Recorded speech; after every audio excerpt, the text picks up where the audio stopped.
ఏదైతే నేను చెప్పానో రాజకీయంగా ఆర్థికంగా ఈ రెండు పైకి వస్తే సామాజికంగా ముందుకు పోయే పరిస్థితి వస్తుంది. అది జరుగుతుంది. ఇంకో పక్క దిశ ఓసారి మనందరం ఆలోచిస్తూ ఉంటాం, ఆడవాళ్ళు కొన్ని పనులే చేయగలుగుతారని. ఇది వారసత్వంగా వచ్చిన సమస్య కూడా. ఈవెన్ విలేజ్లో కూలికి పోతే ఆడవాళ్ళకు ఒక కూలి, మగవాళ్ళకు ఒక కూలి. అంటే వీళ్ళు శారీరకంగా స్ట్రాంగ్గా ఉండరనే ఆలోచన దిశ.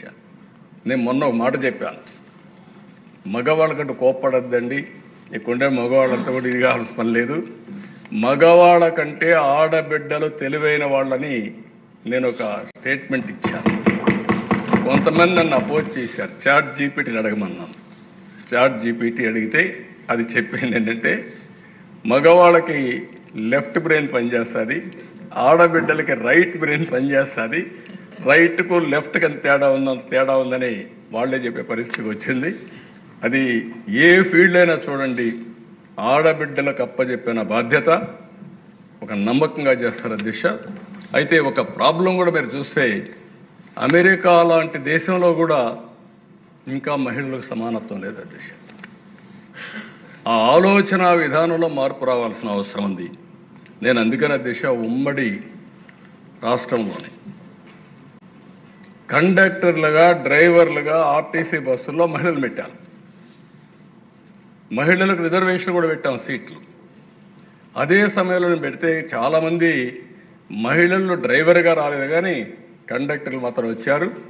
మగ కండక్టర్ల కంటే ఆడ కండక్టర్లు చాలా బాగా పనిచేస్తున్నారు ఇప్పటికి కూడా.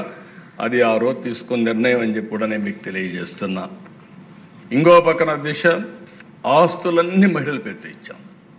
ఇల్లు, ఇంటి జాగా, వాళ్ళకిచ్చే అసెట్స్ అన్నీ కూడా వాళ్ళ పేరుతో ఇచ్చాం. కడాని ఇప్పుడే సంధ్యారాణి గారు చెప్పారు, మా తల్లి కష్టాలు చూశాను.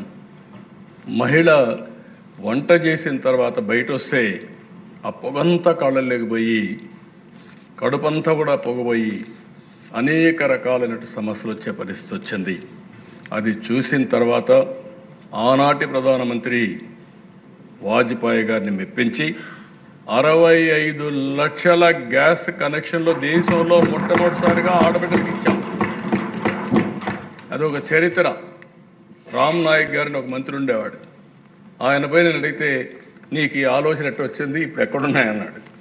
మనసుంటే మార్గం ఉంటుంది, ఇమ్మంటే ఇచ్చాడు. దాంతో చాలా వరకు చరిత్ర మారింది.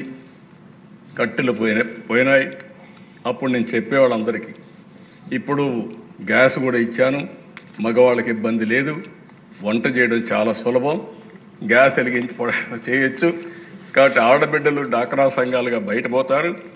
వచ్చే సమయంలో మీరు కాఫీ పెట్టి వాళ్ళకు కూడా ఇస్తే వాళ్ళు డబ్బులు సంపాదిస్తారు, కాబట్టి గౌరవించినట్టు ఉంటుందని చెప్పేవాళ్ళ దిశ. ఈరోజు మళ్ళీ నేను